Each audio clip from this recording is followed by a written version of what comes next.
noches, bienvenidos a un programa más de Cafeteando Historias que Inspiran. Le doy la bienvenida a mi querido amigo Javier Mirdaguer, conductor de este programa. Yo soy Nazja Borge. Muchísimas gracias por acompañarnos un miércoles más. Javier. Pues Nazja, ya de nuevo contigo. Muchas gracias por estar. Yo igual los extrañé mucho. Pero bueno, me encanta poder estar de regreso y estar en nuestro club. Y esta noche con igual un invitado tan especial como el de cada miércoles que presentamos a uno. Sin más preámbulo, a mí me encantaría mandar un video, una semblanza de quién es nuestro invitado.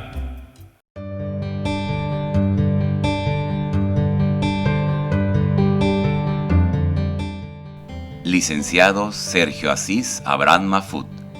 Nació en Mérida el 14 de septiembre de 1957. Es licenciado en Administración de Empresas por el Instituto Tecnológico de Mérida.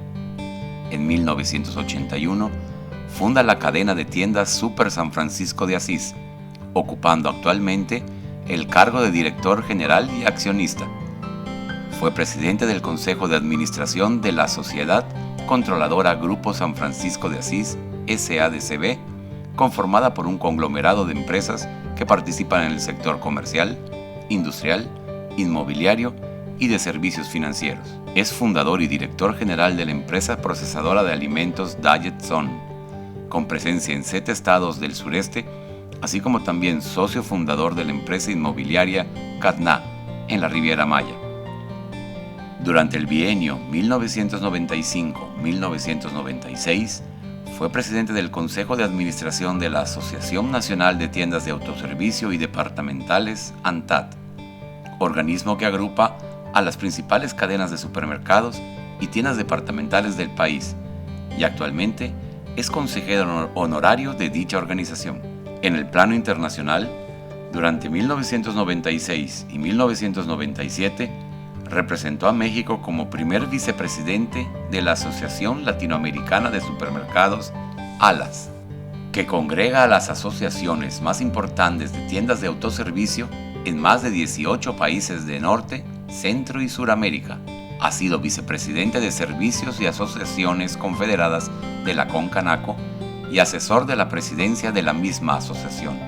Fue presidente de la Cámara Nacional de Comercio, Servicios y Turismo de Mérida por los periodos 2000 y 2001, así como presidente del Consejo Coordinador Empresarial de Yucatán AC, miembro del Consejo del Centro Empresarial de Mérida y miembro del Consejo Consultivo de la Secretaría de Desarrollo Industrial y Comercial del Gobierno del Estado de Yucatán. Fue miembro del Consejo de Administración de diversas instituciones de crédito como Serfín y Bancomer. Actualmente es consejero honorario del Banco de México, de Teléfonos de México y presidente del Consejo de Citibanamex.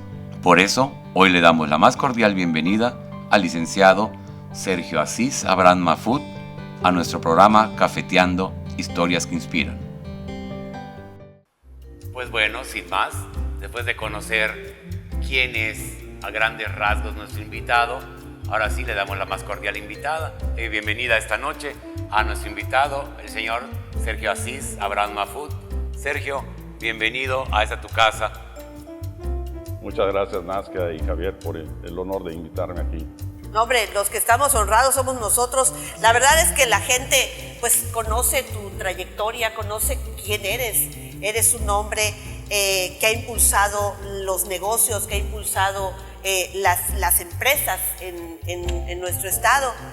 Pero pocos de nosotros conocemos la historia de Sergio Niño. ¿Cómo fue la infancia de Sergio Asís? Bueno, mira, mi infancia fue feliz y familiar. Éramos 7 hermanos. Empezamos a vivir en la calle 50, entre la 63 y la 65, que era la calle de los paisanos y de los libaneses. Ahí nos conocíamos todos los libaneses de aquella época, o de ascendencia libanesa. Y cuando yo tenía 7 años de edad, nos pasamos a vivir a la Colonia México, que en aquella época era despoblado. Para ubicarnos un poco, Mérida no tenía más de 350,000 habitantes, hoy tenemos más de 1 millón. Y era una infancia muy pegada entre mis hermanos, 6 hombres y una mujer. Mi madre y mi padre estaban muy dedicados a nuestra educación. Mi mamá se dedicaba mucho a la educación en la casa, dándonos muchos valores para estar aprendiendo. Nos enseñaron mucho la humildad, la sencillez, el respeto, el orden, la educación. Mi padre, por el otro lado, era muy trabajador, salía muy temprano, se dedicaba a trabajar prácticamente todo el día, pero siempre estaba pendiente de nosotros en la parte deportiva. O sea, a él le gustaba mucho el deporte. En el libanés antiguo ellos jugaban mucho, y equipos de básquetbol, de softball también. Pero mi padre, al mediodía, antes de irse a trabajar después de comer, siempre nos llevaba al colegio a dejarnos para jugar fútbol. O sea, siempre estuvo pendiente, a pesar de que trabajaba mucho, de nuestro deporte, ¿no? ¿Cómo fuiste estudiante? Pues fui buen estudiante. ¿Seguro? Sí, fui buen estudiante. Normalmente estaba yo entre los 5 a 6 primeros del salón. ¿Siempre estuviste en el cuadro de honor del colegio? Normalmente sí, pero también era muy deportivo yo. O sea, yo estaba siempre en la selección de fútbol del colegio. Jugaba yo fútbol, básquetbol, voleibol, o sea, todos los deportes. En esa época era multideporte todo, ¿no? No estaba especializado como ahora, ¿no? Entonces, de esa manera practicábamos incluso hasta atletismo. Hacíamos bala, jabalina, disco, carreras de 100 metros. Y era la forma de divertirse en el momento, no había la forma que hoy por hoy se divierten los niños o los jóvenes. Era una forma muy bonita, porque además de que hacías amigos, te mantenías ágil, moviéndote. Ahorita todo el mundo está petrificado con sus aparatos electrónicos y todo. No, esa época era preciosa porque había libertad, había creatividad. O sea, nosotros jugábamos en la calle y conocíamos a todo el vecindario. Nuestros vecinos eran todas las calles alrededor y hacíamos mucha manualidad.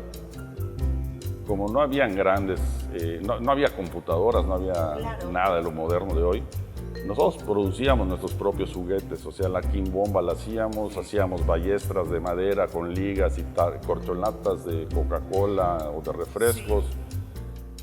Hacíamos juegos de todo tipo en la calle. No había casi automóviles, íbamos al colegio en bicicleta, había tranquilidad, nos íbamos en camión, usábamos nuestro camión de la 52 Norte y Itzimná para irnos al centro a ver películas y luego comer allá en el Louvre de aquella época que estábamos en el centro. Regresábamos en nuestro camión a las 10 de la noche y nuestra mamá y nuestro papá estaban tranquilos porque no había la época delictiva que hoy se está viviendo de alguna manera, o el exceso de tráfico que te impide ahora estar en la calle, o te impide incluso estar en bicicleta en la calle. Y además éramos como pequeños clanes, ¿no? Como que ibas con todos tus amigos, o ibas con tus hermanos, o ibas, de alguna forma, ibas protegido. O sea, sí, te sentías seguro como papá, porque no ibas solo. Claro. ¿Con quién vas? Con mi hermano Carlos y con mi hermano Roberto. Cuídense, ¿tú estás tranquila como mamá? Así era total libertad, pero con mucha creatividad.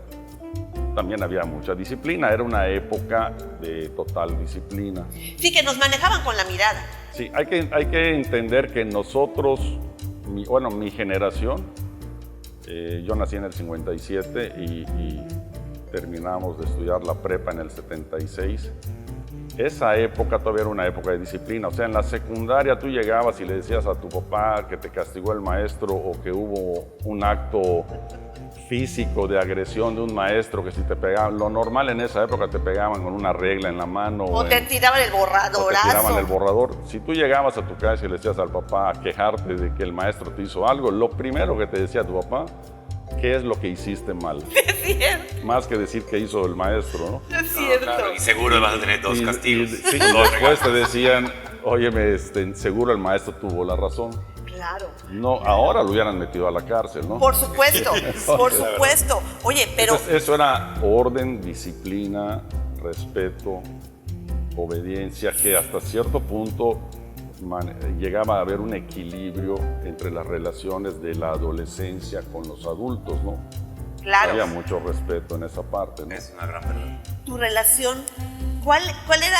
Ya sabes, siempre tenemos un hermano que es un poco nuestro cómplice, con el que te juntas para hacer alguna travesura. ¿Quién era tu hermano con el que más hacías, ya sabes, vamos a hacer clic, ¿no? Bueno, con el que hacía yo más clic era mi hermano Carlos, el grande. Yo soy el número 2. Y éramos los que siempre estábamos en conjunto haciendo las cosas, ¿no? Qué divertido. Sí. Oye, ¿Travieso eras? Sí, era travieso. Sí, eras travieso. Tengo 4 roturas de cabeza. Ay, no es cierto. Una fractura de brazo. O sea, para que tengas una idea de... Yo Sí, me era imagino a travieso, mi pobre tía Florita, imagínate, con los varones. No. Habrá sido una época de verdad de chancla voladora. De chancla voladora. Oiga, vamos a un corte comercial. Está esta plática de lo más bonita. Vamos a regresar para hablar ahora de la transformación de Sergio en lo que hoy las bases. vemos. Exactamente. Enseguida volvemos.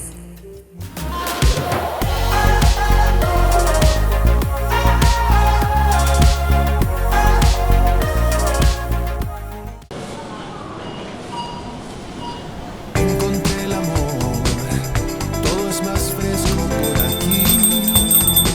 David, ¿regresaste? Sí, he vuelto porque aquí todo está fresco Ay, sí. y barato. Aquí está bueno. ¡Martes de frescos! El super martes ya Nos llegó. vemos el próximo martes. Super aquí, con lo más fresco y lo mejor de las... En el Club Libanés de Mérida estamos listos para recibirte. Encontrarás filtros sanitarios desde tu llegada. Desinfección certificada periódica de nuestras instalaciones. Sanitización de áreas y aparatos cada 2 horas. Disposición de dispensadores de gel antibacterial.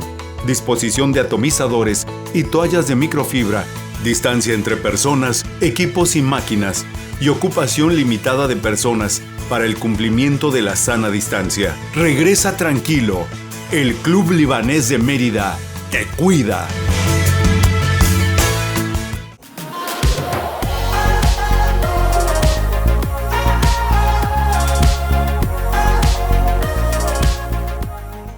Nuestra plática de Cafeteando con Sergio Abrán.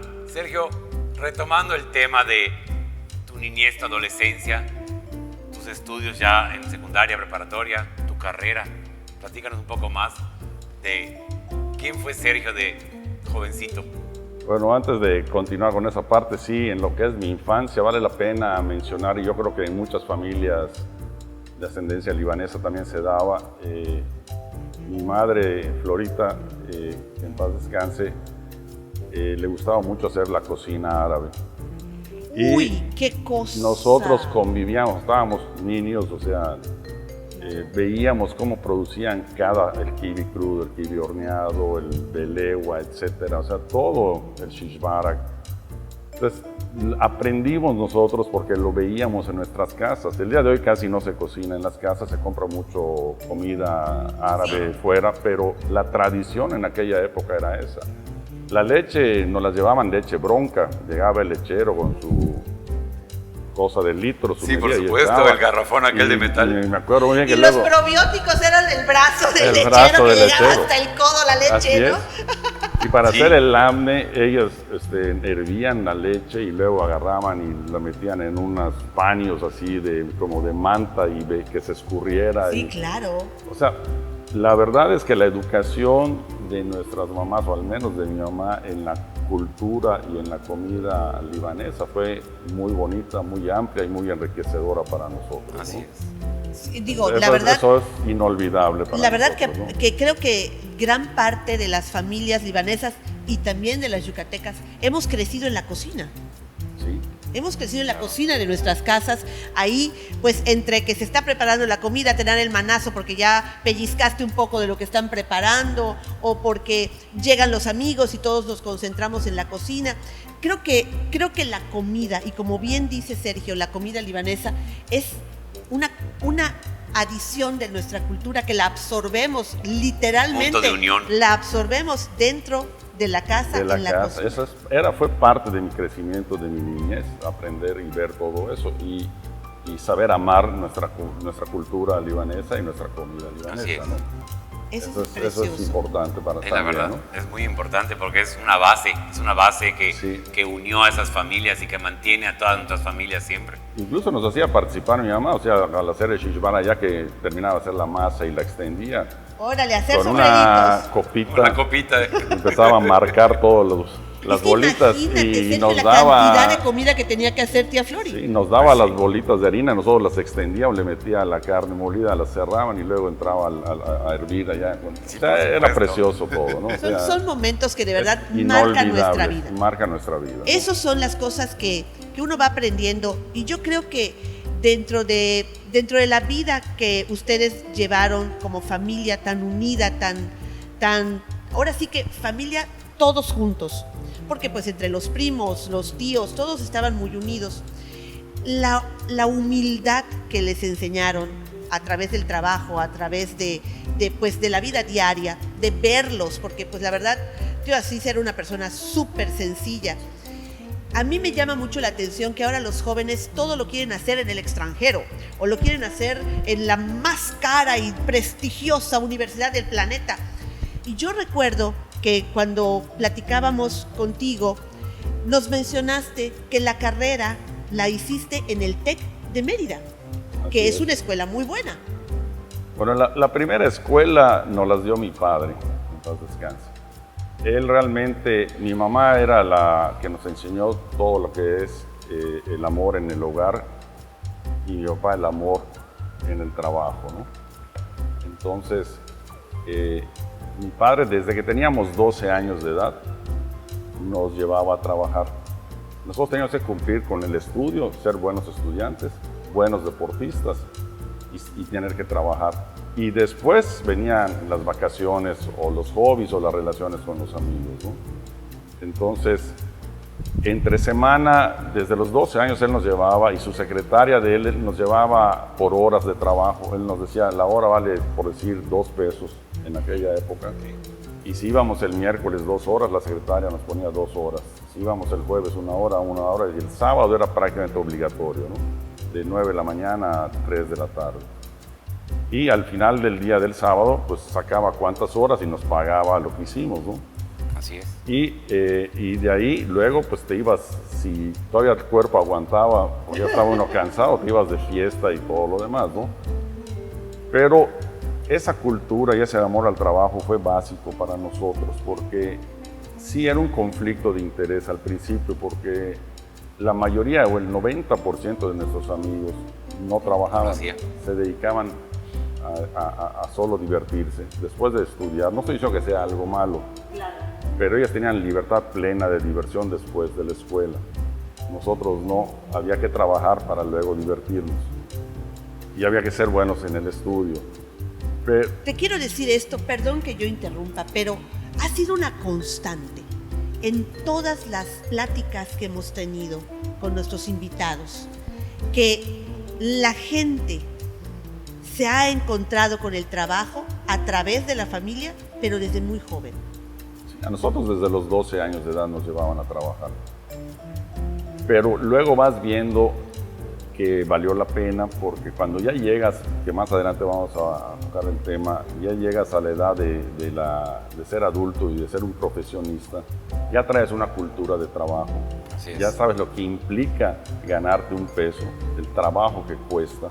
Porque mi padre y mi tío, mi padre Asís y mi tío William, ellos empezaron de cero, eran muy sencillos, muy humildes, muy respetuosos de todo, de la gente, muy honestos. Y ellos nos dieron esa educación desde el principio. Nosotros, pues te puedo decir que los trailers de telas que llegaban de 1000 rollos, nosotros teníamos que recibirlos y llegaban a las 6 de la tarde, había que terminar a las 9 de la noche. Ahí estábamos nosotros contando uno por uno los rollos, ver que los estibaran dentro de la bodega y que además, y por tipo de material, y si luego no cuadraba, porque tenías que ver que no te roben los que bajaban esto. Y vuelve a empezar. Tenías que haberlo estibado bien para que tú puedas contar muy bien los 1000 rollos de tela en un momento dado. Y además, el verles tan jóvenes, no faltaría el que dijera, no, este es un chavito que no se va a dar cuenta. Sí, no, pero así nos tenían. Y luego nosotros agarrábamos la mercancía que se vendía en cada mostrador, lo llevábamos a que se empaque, o recibíamos las notas de los clientes y teníamos que buscar su mercancía que habían pagado y entregárselas, o teníamos que aprender a vender. Entonces tenían sus técnicas así interesantes de cómo educarnos a ser buenos en y que en el momento no nos dábamos cuenta, y no nos dábamos hasta cuenta que el día de hoy pasa el decir, tiempo, o sea, y así fuimos creciendo con la cultura del trabajo desde los 12 años hasta que terminamos la carrera, ¿no? Que eso además te da una experiencia extra cuando estás estudiando la carrera, porque la experiencia de vivir la realidad en el trabajo la absorbes y la llevas al estudio, o sea, puedes trasladar toda esa experiencia a lo que estás aprendiendo en la universidad. Sí, porque desde jovencito estás trabajando. Y en esa época, bueno, sí venía en la situación, lo que me estabas preguntando, en aquella época estaba muy obviamente no habían computadoras, no había clases virtuales, no había nada. No había tecnología, era cero tecnología, ¿no? Sí. Entonces te decían que el TEC de Monterrey o el ITAM en México eran los mejores lugares. Por eso mucha gente fue a estudiar allá y muchos vinieron muy bien preparados, otros más o menos, ¿no? No necesariamente de irte a Monterrey te garantizaba que regresabas bien, ¿no? Sí. Y la otra era quedarte a estudiar aquí, y nosotros tomamos la decisión de estudiar aquí en el TEC de Mérida. Bueno, mi primaria fue en el CUM, en el Montejo, mi secundaria en el CUM, preparatoria en el CUM, y luego la carrera fue en el TEC de Mérida, ¿no? Y nosotros pensábamos que si trabajabas y estudiabas era más enriquecedor que solo irte fuera a estudiar. Pero habían también ventajas de irte afuera, pues ibas a conocer dentro de los amigos, alumnos tuyos, a mucho futuro empresario de otras partes del país. Esa era una ventaja de salir. Pero evaluaron mi padre y mi tío y nosotros y decidimos mejor estudiar acá, pero haciendo el trabajo que ya nos habían enseñado ellos aquí en Mérida. Y eso era importante porque luego, en esa época Mérida era muy pequeña, no había gran culto empresarial ni en grandes empresas empresariales acá. Entonces cuando tú traías una cultura mucho más avanzada, era muy difícil aplicarla en el mercado que era mucho más pequeño y más cerrado. Chico, claro. Entonces muchos de los que estudiaban fuera y venían acá no se adaptaban los conocimientos con el mercado. Con la realidad que estaban viviéndose aquí. Entonces eso también nos decidió mejor adaptarnos a crecer y estudiar acá y tomar cursos posteriormente de capacitación. Claro, hay que seguir aprendiendo. Sí, claro. Exactamente. Y eso creo que nunca dejas de aprender. Así es. ¿Qué les parece? Vamos a un corte comercial para seguir hablando con don Sergio Asís, Abraham Mafut.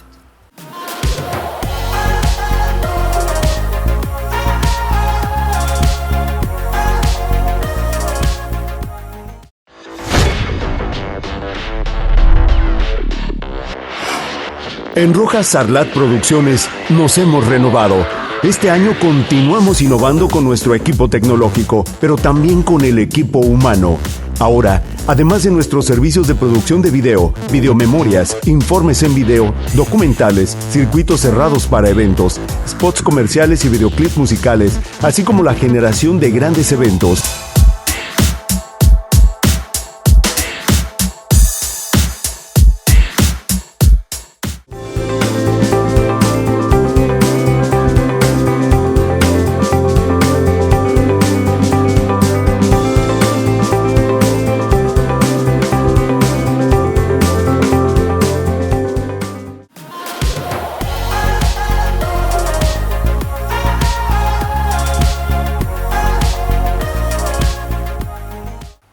noches de nuevo. Continuamos con nuestra plática con Sergio Abrán. Sergio,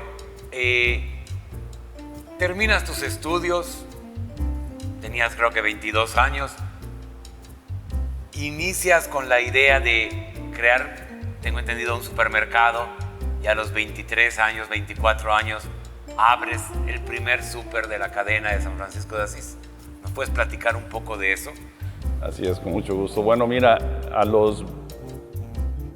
desde que tenía yo 21 años, mi hermano Carlos y mi papá y mi tío William deciden que había que incursionar en supermercados. O sea, nosotros estábamos originalmente en el negocio de ropa y de telas, que es un negocio básico, y dijeron, bueno, vamos a entrar a otro mercado básico, que es la alimentación.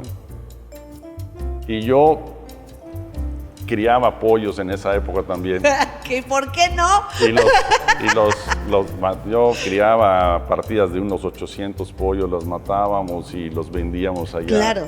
En la tienda de telas, en un lado hay una nevera especial y ahí comercializaba yo el producto. Entonces mi papá y mi tío dijeron, bueno, ¿te gusta eso? Pues te vas a meter a supermercados, ¿no? Así con ese feeling de ellos.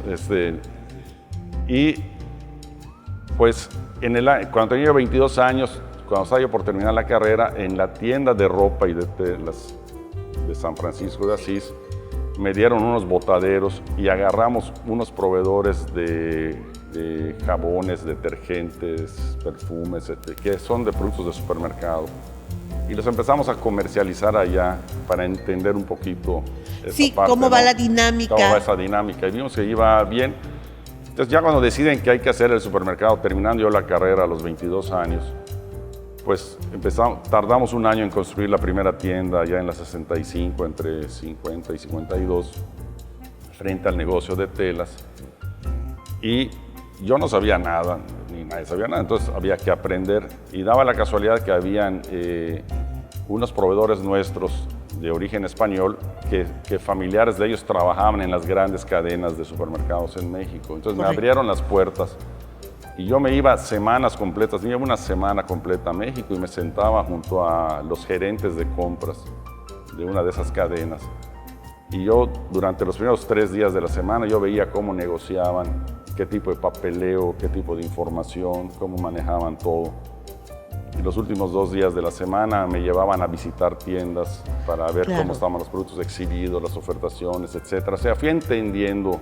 Mientras se construía la tienda, fui entendiendo. Empapándome en la operación. Porque al fin y al cabo era un negocio nuevo. Era un negocio nuevo y para la familia para entera. La familia y para mí, Así o sea. es. Pero además, la visión de los viejos, por así llamarlos, de mandar a la gente joven. A decir, vas porque tienes que aprender este negocio para que tú, cuando regreses, nos enseñes a todos. O sea, mi padre y mi tío eran gente que se dedicaron a enseñarnos y a darnos confianza. Nos tenían plena confianza, eso es muy importante.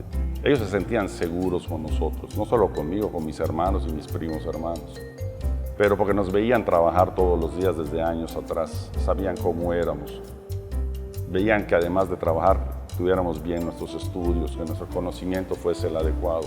Veían que el fruto estaba rindiendo. Sí. Claro, entonces, que a las generaciones actuales de pronto nos pasa, no lo hagas, tú no sabes, no te sale bien. Y no les permites aprender, no les permites equivocarse, no les permites poder enseñarles para que sepan hacer las cosas. Así es, no, mi padre y mi tío, yo les voy a dar eternamente las gracias porque siempre nos dieron la confianza y el apoyo en todo, ¿no? Claro. Aunque nadie sabía en la familia prácticamente del supermercado, siempre estaban atrás de nosotros viendo cómo íbamos y si nos deteníamos un poco o tropezábamos, ellos nos ayudaban para ver cómo resolver el tema y salir adelante, ¿no? Entonces, pero si te respetaban que tú hicieras el paso adelante del negocio, por ejemplo. Sí, definitivamente sí. Era un soporte el Señor atrás de ti nada más. Era un soporte exactamente atrás de nosotros. Pero 24 años y empezar con la cadena. Yo me acuerdo de la tienda, yo me acuerdo de esa tienda, de esa primera tienda. De verdad, bueno, entre que era yo pues una niña, era enorme. O sea, entrabas y de verdad era una tiendota. Y no estábamos en Mérida acostumbrados a ver tiendas tan grandes, o sea, bueno, que hubieran mucha variedad de cosas. Lo que pasa es que cuando te metes a un negocio, lo tienes que hacer bien. Entonces, si yo ya sabía cómo era la competencia del centro del país, con qué tiendas estaban y que estaban incursionando en el sureste, pues tenías que hacer algo que pueda competirles. Claro. Si te vas a menos, cuando ellos llegaran, ya estaban algunas cadenas, una cadena acá de fuera y estaban por llegar las demás. Entonces, si tú haces de menos tu negocio, pues te van a acabar. O sea, claro. Entonces tú tienes que jugártela a ser competitivo al nivel de lo que te va a exigir el mercado, ¿no? Entonces, por eso hicimos tiendas de ese tamaño en aquella época y habían pocas tiendas, poca oferta de tienda y mucha demanda. O sea, por habitante habían pocas tiendas de supermercados. Sí, claro. En 1981, entonces se justificaban tiendas de mucho más tamaño, ¿no? Yo me acuerdo que, bueno, era muy divertido ir a la tienda de San Francisco en el centro, porque para empezar nos perdíamos de nuestros papás, nos metíamos porque vendían telas también, sí. Nos metíamos entre los rollos de tela, bueno, era muy bonito, pero anécdotas tuyas dentro de esa época, que pues eras muy joven, todavía no incursionabas en las cámaras ni en nada de esto, entonces empresarialmente pues eras muy chico, ¿no? Eras muy joven. Anécdotas que te hayan pasado que hayas dicho, chispas, aquí sí me llevaron al baile o aprendí o qué tropezón me metí con estos clientes. Algo que te haya pasado así. Bueno, de todo nos pasó en aquella época. O sea, ¿qué quieres que te diga? O sea, había, por ejemplo, bloques de proveedores. Por ejemplo, en los discos, nosotros vendíamos discos y cassettes en aquella época y había un bloque de 3 compañías que no nos querían dar crédito. Entonces, no había manera de comprarles sin que nos dieran crédito. Entonces, lo que hicimos es divide y vencerás. Agarramos a uno de ellos y lo metimos y le estábamos pagando de contado, no nos daba crédito. Entonces, los otros 2, al ver que su competencia entró, pensaron que nos dio crédito y que les habían traicionado entre ellos en su bloque que tenían. Y entonces los otros 2 nos dieron crédito y entraron, y el primero que entró lo sacamos porque estaba de contado, y cuando lo sacamos aceptó darnos crédito y entonces entró. O sea, por ejemplo, había que jugar de todo en esa época porque si no era imposible ser competitivo, ¿no? Pero después del 81 viene una situación muy dura en México, en el 82 me parece, ¿no? 81 vino una crisis muy fuerte. 82 es... Ajá.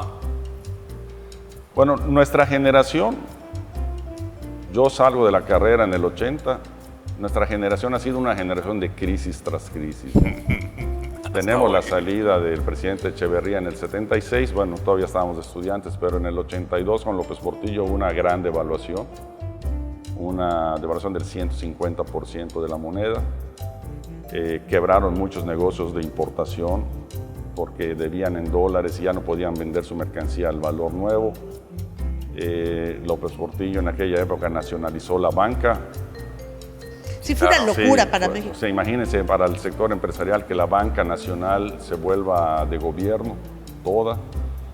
Veíamos venir un comunismo sí, casi los bolcheviques. Si nos vamos al contexto, el mundo estaba en el bloque de la Rusia comunista contra Estados Unidos. Teníamos la guerrilla en El Salvador, la guerrilla en Nicaragua, entrando a Guatemala. Sí, claro. Nosotros teníamos trabajadores de la exguerrilla salvadoreña que huyeron de la guerra, ¿no? Y se vinieron a refugiar a México y nos contaban todo lo que pasaba ahí en Centroamérica. Centroamérica, y era terrible, ¿no? Entonces nosotros veíamos venir, porque en esa época el comunismo o Rusia era muy fuerte todavía. Rusia cae 10 años después. Hasta... Sí. Pero en esa época era muy temido y tenías Centroamérica hirviendo y luego tienes un presidente que te nacionaliza la banca te quitó tus cuentas en dólares. Quita las cuentas en dólares, pues lo que veías venir no era nada bueno, ¿no? Claro. Entonces sí hubo situaciones muy difíciles, pero mi padre y mi tío siempre decían que México era muy grande y que iba a salir adelante de cualquier crisis, ¿no? que había que seguir invirtiendo, que no había que desanimarnos y que las cosas iban a tomar su camino otra vez. Y efectivamente no pasó a más esta crisis del país y luego nos tocó la del 88. Pero sin embargo, creo que en ese momento deciden crecer y abrir una tienda ya no en Mérida, fuera de Mérida, en el estado de aquí al lado de Cancún, de Quintana Roo. Hay que entender que abrir una segunda, nosotros abrimos la primera tienda en diciembre del 81, que además fue un día de la Virgen de Guadalupe, el 12 de diciembre, en plena venta. Y la siguiente tienda la abrimos en noviembre del 82, o sea, menos de un año. Pero la abrimos a 300 kilómetros de nuestra ciudad, la ciudad, sin tecnología para manejarla.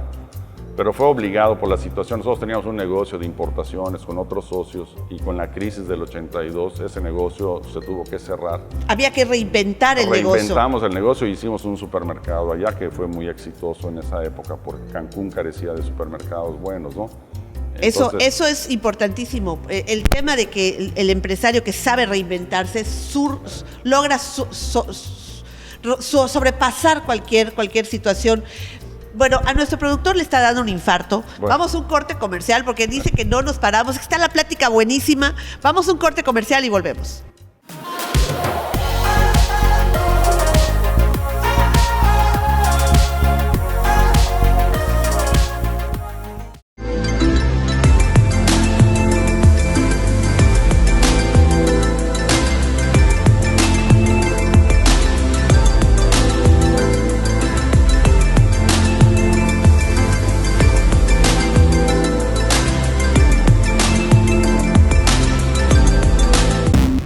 Noticias Teleplay te mantiene informado de lunes a viernes a las 6 p.m. por Teleplay. Viejos amigos en una nueva señal.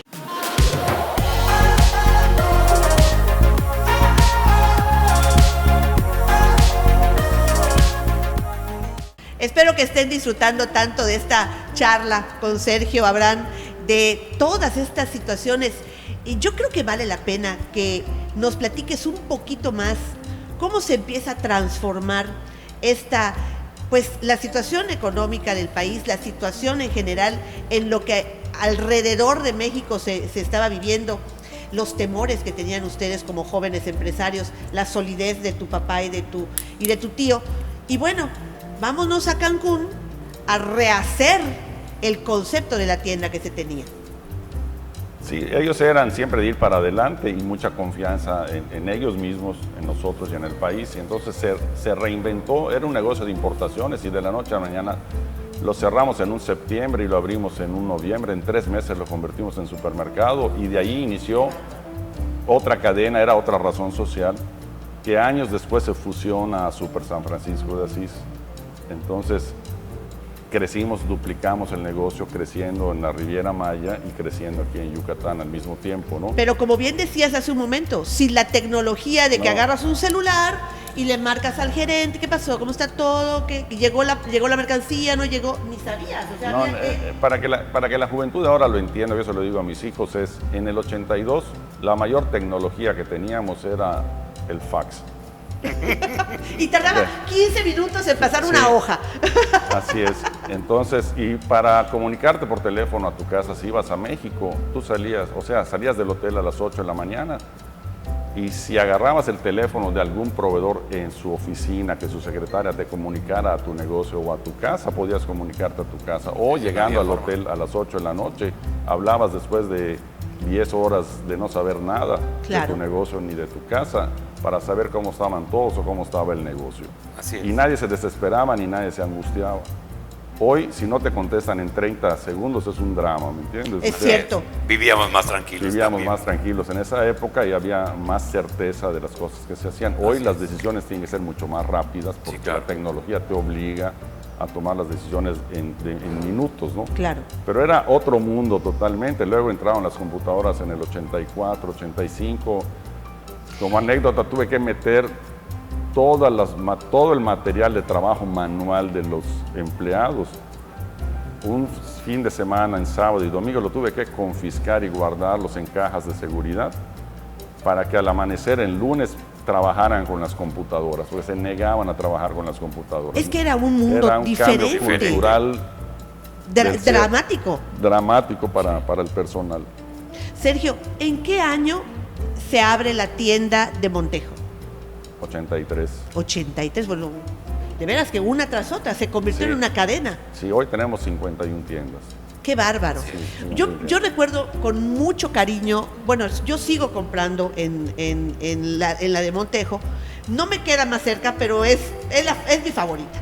Y recuerdo que éramos adolescentes y no podíamos fallar subir a la cafetería a tomarnos un refresquito, nuestra hamburguesa, echamos novio, muchos echamos novio en esa cafetería. Nos marcó San Francisco de Asís. Sí, éramos muy sanotes, claro. Éramos respetos. Además tenía los balcones que daban a Paseo de Montejo. Sí, claro. Pero lo que a mí me encantaba era que nuestra generación tuvo un acercamiento muy fuerte con San Francisco, pues como jovencitos de secundaria, no íbamos a comprar, a hacer el súper, íbamos a echar novio, a tomarnos el refresquito, la coquita, las papitas a la francesa, porque era para lo que te alcanzaba, pero nos marcó claro. el súper a nuestra generación. Bueno. Qué bueno, eso me da mucho gusto. Ahora, sí que hacíamos bien las cosas. Sí, cómo no, es definitivo. Ahora, Sergio, bueno, fueron creciendo los supermercados, fueron ampliándose y fue creciendo la cadena. Ahora, Sergio Abraham Mahfoud no solo se quedó con la cadena, Sergio Abraham Mahfoud igual se metió a asociaciones como el ANTAD y a asociaciones hasta internacionales para tiendas de autoservicio. O sea, platícanos un poco de cómo el señor Sergio Abraham fue creciendo ya además de sus tiendas y de su negocio.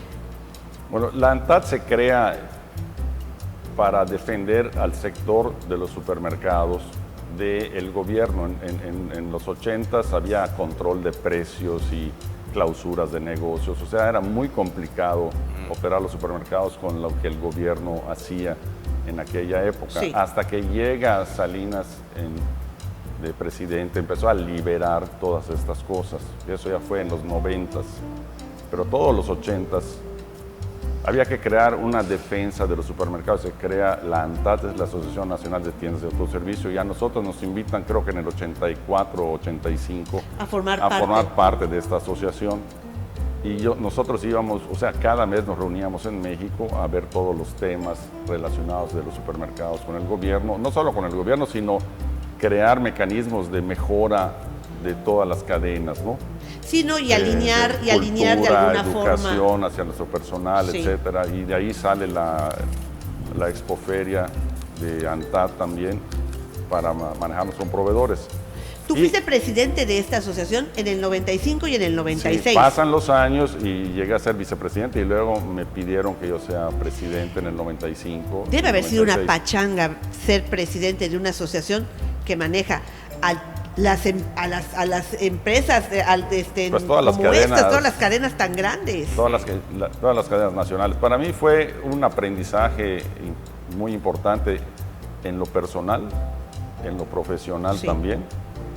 Y aprendes muchas cosas que solo estando ahí las vas a vivir de alguna manera, ¿no?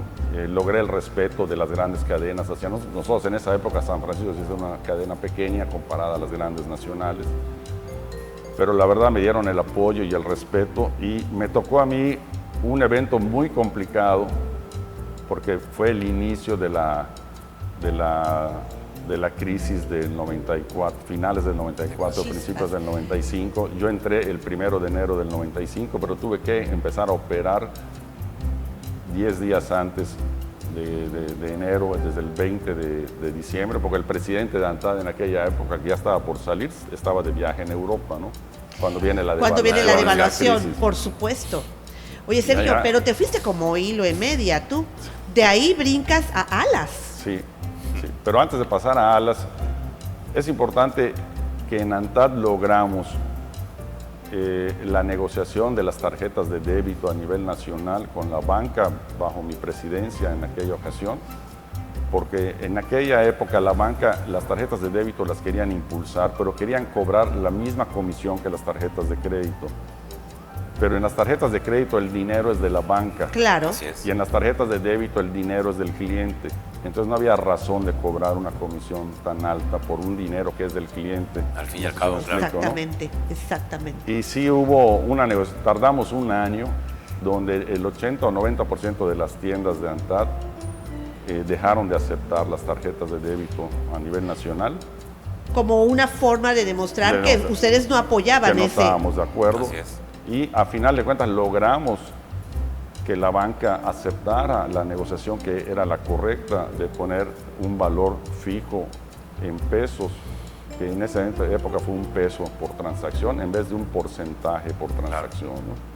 Y eso me tocó a mí llevar esa negociación y yo estoy muy agradecido con todas las cadenas que me dieron el apoyo como presidente. Y la fortaleza para poder decir todos estamos de acuerdo y lo vamos a hacer juntos. Sí, y el primer paso para lograr algo que hoy por hoy no se podría entender sin hacer el paso de una tarjeta de débito o de crédito en cualquier operación. Y anécdotas allá hay muchísimas, ¿no? Pero bueno, en lo que es la ANTAD, ¿no? Y bueno, ahorita que vamos a ir a un corte comercial, vamos a dejar a la gente picadita porque de aquí pasas a Alas y con toda esa experiencia que tienes a través de ANTAD a ser asesor de varias empresas bancarias. Vamos a un corte y volvemos con esta plática que de verdad yo creo que podemos estar 2 días más. Vamos a un corte.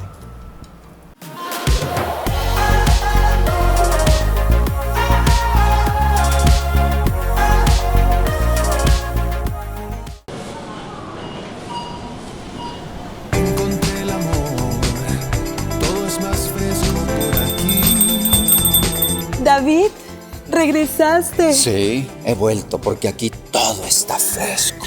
¡Ay, sí! Y barato. Aquí está bueno. ¡Martes de frescos! El Super Martes ya Nos vemos el próximo martes. Super aquí, con lo más fresco y lo mejor de las...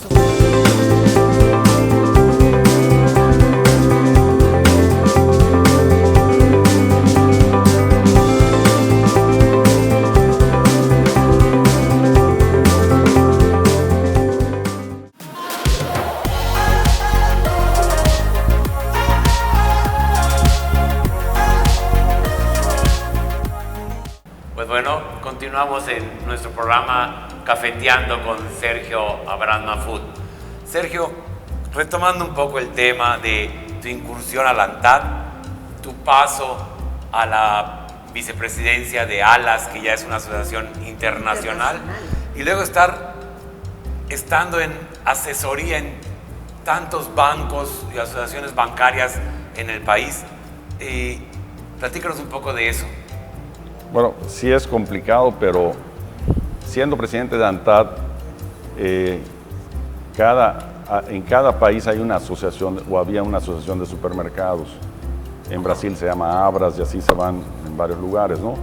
Entonces cada año hacían su convención e invitaban a los demás presidentes de los consejos. Y luego se formó una asociación latinoamericana de supermercados.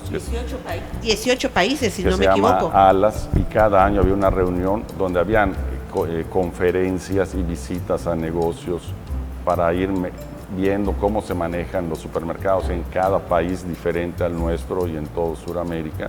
Y también para buscar ciertas defensas internacionales de las cadenas de supermercados en un momento dado, para los cambios geopolíticos y económicos que se estaban dando de alguna manera, pero lo más importante era la parte de la tecnología, para ir viendo qué hacía Brasil o qué hacía Colombia en términos de tecnología o de comercialización, pues uno va aprendiendo en ese aspecto, ¿no?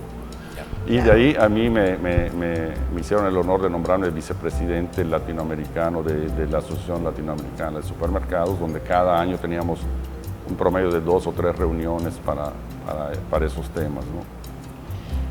Todo este proceso de aprendizaje, porque puede decirse que te aventaste 2 maestrías con esta presidencia y con la vicepresidencia de ALAS.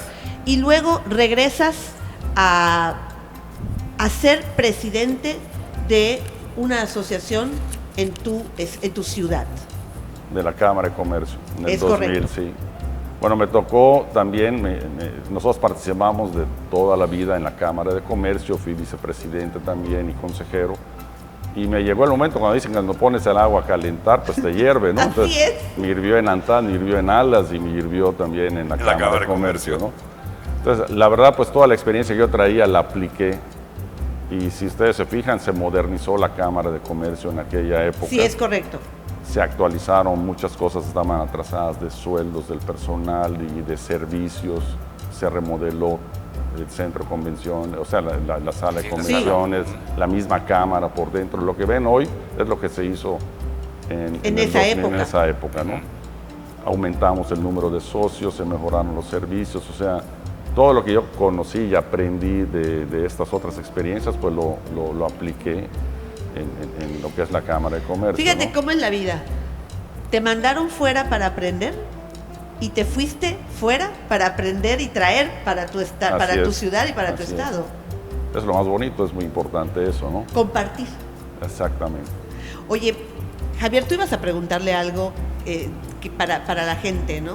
Claro, a mí me encantaría, después de platicar y conocerte, saber todo el desarrollo y el crecimiento, tener la oportunidad de trabajar en este club, pues durante mi presidencia, Sergio, tu hijo, estuvo como mi vicepresidente y recibí todo su apoyo y pues creo que he tenido la oportunidad, de verdad, de poder echarle la mano en algunas pocas cosas, también en estos 4 años que lleva de presidente y que nos ha dejado a todos con un gran sabor de boca, los que hemos trabajado con él, de cómo ha manejado el club con todo y este último año y la pandemia que nos ha tocado vivir. ¿Tú qué le dirías a esos jóvenes que hoy están estudiando o están a punto de terminar su carrera? O tienen un negocio que tienen un pequeño negocio y quieren iniciarse. ¿Qué sugerencia o qué consejo puedes decirles para que no tengan miedo o para que tengan esa fuerza para lanzarse a? Bueno, en esta vida tienes que tener un sueño que perseguir, ¿no? Entonces, si lo tienes, tienes que tener confianza en ti mismo para lograrlo, ¿no? Y nosotros, gracias a Dios, si lo vemos generacionalmente, mi abuelo quería que mi padre sea mejor que él, mi padre quiso que nosotros seamos mejores que él, yo quiero que mi hijo sea mejor que yo y me gustaría también que mis nietos sean mejores que mi hijo, ¿no? Entonces, para eso hay que prepararse, hay que apoyar, hay que dar confianza, hay que ser resilientes, hay que luchar contra la adversidad. No puede uno rendirse. Hay que estudiar y estar preparados para usar técnicas administrativas y financieras o dependiendo del negocio en que seas, porque no importa, ahorita estamos hablando del área comercial, pero me acuerdo que en la crisis de Argentina una señora se me acercó cuando yo era presidente de Antad y me dijo, y de Alas, que su hijo quería ser veterinario, que qué me parecía, y le digo, mira, si él quiere ser veterinario, va a ser un excelente veterinario, déjelo, porque va a ser exitoso como veterinario. Si usted lo quiere mandar a contador o a administrador, va a fracasar. Por supuesto. Entonces, cada quien tiene que ser lo que quiere ser, eso es importante. Y toda sociedad tiene un mercado, un área de oportunidades. Entonces tú tienes que ver cuál va a ser tu oportunidad en este mercado y debes de aprender a arriesgarte. Si no te quieres arriesgar, nunca vas a lograr nada. Tienes que aprender a caer, pero hay que levantarse otra vez. Nosotros allá en Antad, una cosa que aprendí cuando era presidente, a los de Aurrerá los felicitaban por los éxitos que tenían y el de Aurrerá decía con mucha humildad, es que ustedes nada más ven el éxito, nunca vieron los tropiezos que tuvimos para llegar a este éxito. Así es. Que esos tropiezos muchas veces no se manifiestan ni se ven, pero los tienes dentro de tu empresa. Nosotros creo que es de lo que más se aprende, ¿no? Nosotros hemos tenido innumerables de caídas y de tropiezos y hemos sabido levantarnos, buscar nuestro mercado. crear gente es importante. Una cosa que he visto que es muy difícil para la gente es crear gente junto a uno que sean de confianza. Sí. Y que tengan capacidad para llevar junto con uno el negocio. A mí me dieron un librito que dice El jefe no trabaja. Y es muy interesante porque uno tiene que aprender a rodearse de gente mejor que uno en cada especialidad. O sea, yo puedo ser un administrador de empresas, pero yo tengo a mi derecha a alguien de finanzas que es mejor que yo en finanzas. Tengo a otro que es mejor en mercadotecnia. No sé si me explico. Sí, ¿no? por supuesto. Les tengo que dar confianza y les tengo que dar herramientas de trabajo. Es que además ellos te permiten a ti seguir creciendo, seguir avanzando con la modernidad, con lo que vas necesitando, pues alrededor de tu negocio. ¿Qué es lo que va necesitando tu negocio para seguir avanzando? Y tener tú la confianza de que tienes un buen equipo en el cual confiar y delegar un poco, porque tú tienes más cosas que hacer. Si no sabes delegar, no vas a avanzar. Así es. ¿Cómo ves el futuro de México, Sergio? Pues mira, México es un gran país. Es un país lleno de riquezas físicas, materiales y humanas. Tenemos los litorales de costa más grandes de todo, creo que de los más grandes del mundo. Tenemos una frontera con el país más fuerte del mundo, que es Estados Unidos. Tenemos agricultura, tenemos comercio, tenemos industria, tenemos minería. Yo creo que si me voy a lo que yo viví desde lo que te comenté de López Portillo, o sea, son altibajos. A final de cuentas, el país siempre ha salido adelante y ha crecido. Yo creo que ahorita hay una dificultad por el COVID muy fuerte. Claro. Y había una caída económica que se estaba dando ya de 2 años atrás. Pero yo creo que el país a la larga debe de salir. O sea, no hay que asustarnos por las situaciones de corto plazo, porque si no, nosotros no hubiéramos invertido más desde hace 30 años. Así es, no arriesgo. Entonces, a veces es mejor invertir en las épocas de crisis, porque cuando viene la época de bonanza, tu infraestructura ya está puesta para la época de bonanza. Y hay quienes esperan la época de bonanza para empezar a crecer. Empezar a invertir y les va a llevar 1 o 2 años más o 3 años más. Que vas a perder ese tiempo valioso. Tiempo, ¿no? Entonces yo pienso que México va a seguir bien, va a seguir adelante, con dificultades definitivamente. Eso no hay ninguna duda, pero yo pienso y nuestra familia piensa seguir en México invirtiendo y creciendo por toda la vida, ¿no? Creo que pero creo que estas palabras son las que dan certidumbre y las que dan confianza a muchas personas que estamos a lo mejor temerosos de la situación actual o del futuro el que grandes empresarios sigan confiando en nuestro país y sepan que vamos a seguir avanzando y está en nuestras manos. Sergio, verdaderamente. Yo sí quisiera agregar para los que van a invertir, porque nosotros reinventamos nuestro negocio del 2000 a la fecha con los Superaquis. Yo lo que les puedo aconsejar a los que van a hacer un negocio, tienen que tener 2 cosas en mente. Y me lo decía y lo aprendí en Sudamérica, o sea, yo no inventé el hilo negro. Yo en mis viajes con un empresario muy exitoso sudamericano, me decía que ¿cuál es la diferencia que hay entre los anglosajones y los latinos? Y me decía él, mira, en creatividad somos igual de creativos, en trabajadores somos hasta más trabajadores, en inteligentes la misma inteligencia, etc. La única diferencia que les da más éxito a ellos que a nosotros es la disciplina, me dice. Uy. Cuando tú vayas a hacer un negocio, esto es para los que quieran emprender un negocio, cuando quieran hacer un negocio, tienen que tener la disciplina, tienen que tener la idea de qué tipo de negocio va a ser. Como en el caso de los supermercados, si va a haber aire acondicionado o no, si va a haber bolsas de empaque o no, si va a ser un mercado reducido, etc. Porque si te empiezas a desviar de esa disciplina de negocio, deja de ser rentable tu negocio. O sea, no te importa si tu negocio es para clase alta, media o baja.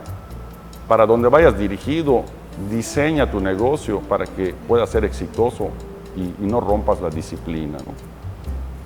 Entonces, nosotros hay cosas que no tenemos y no vendemos como supermercados porque nos reinventamos, porque el siguiente elemento importante que nos dijo él, dejen en su negocio lo único en que pueden ser competitivos. Lo que no sea competitivo, que lo quiten. Claro. Y déjenme decirles que nosotros, de tener 25,000 artículos, eliminamos la mitad, 12,000. No éramos competitivos en precio o en calidad o en servicio.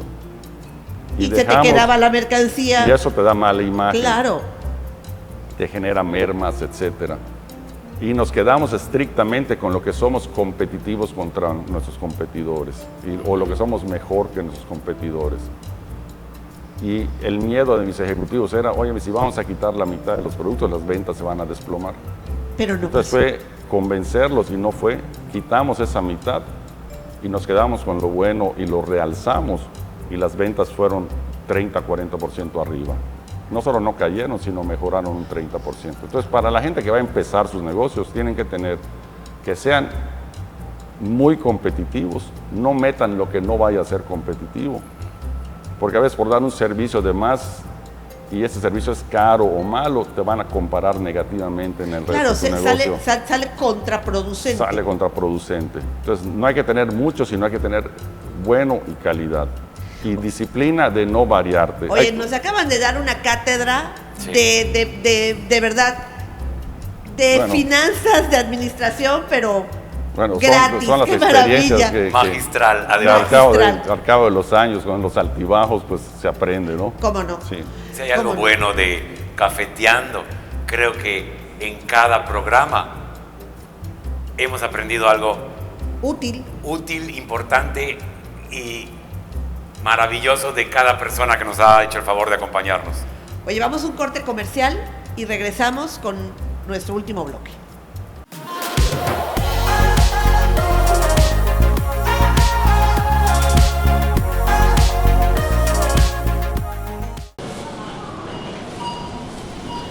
Encontré el amor, todo es más fresco por aquí. David, ¿regresaste? Sí, he vuelto porque aquí todo está fresco. ¡Ay, sí! Y barato. Aquí está bueno. ¡Martes de frescos! El Super Martes ya Nos vemos el próximo martes. Super aquí, con lo más fresco y lo mejor de las...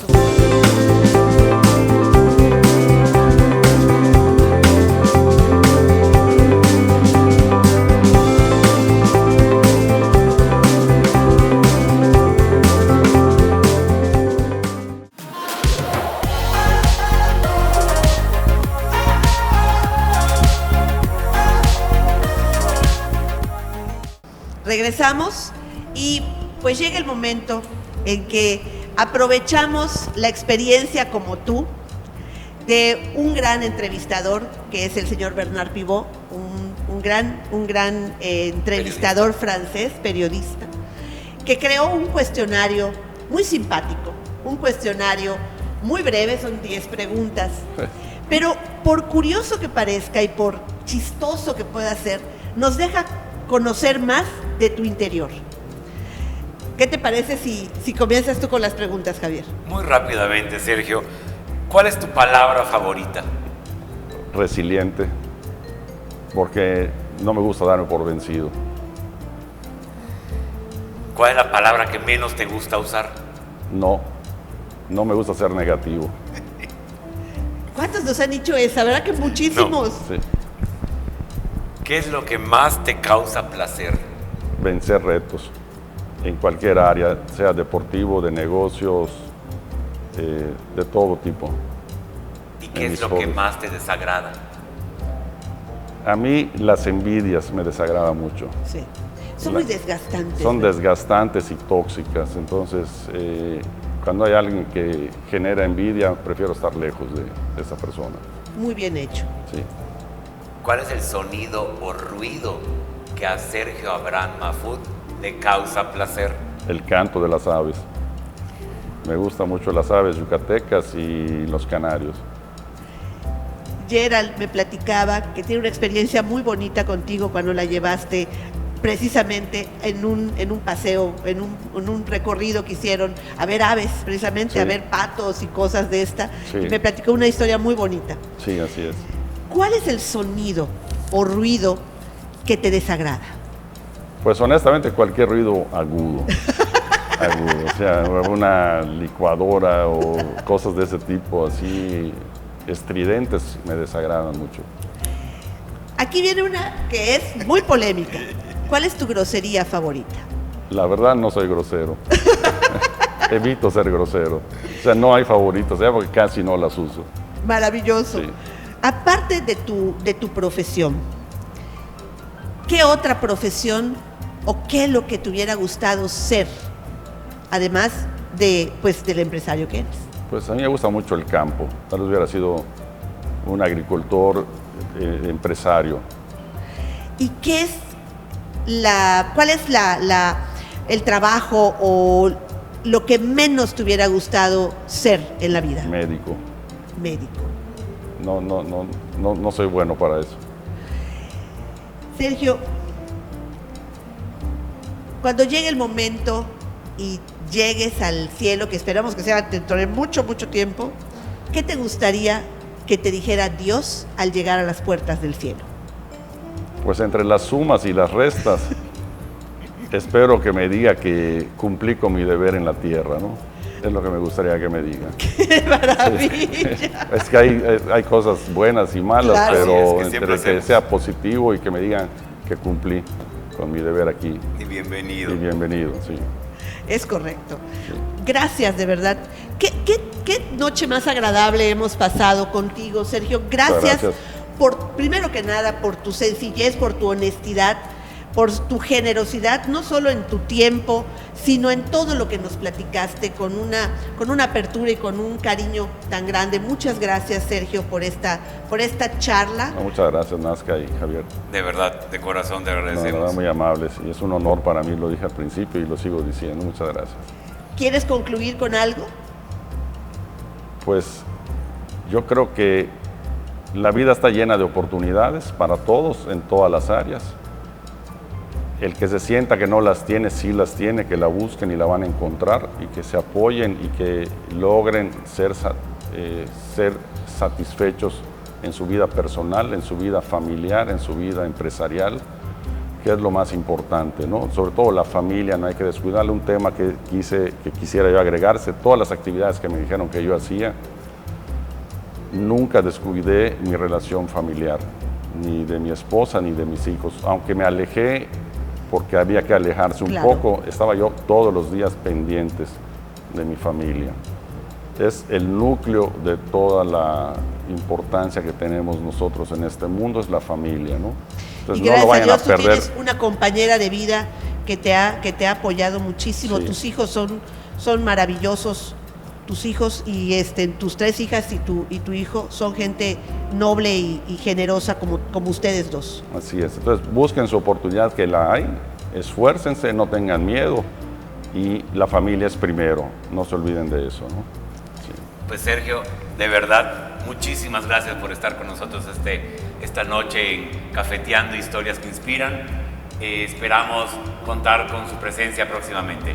Muchas gracias.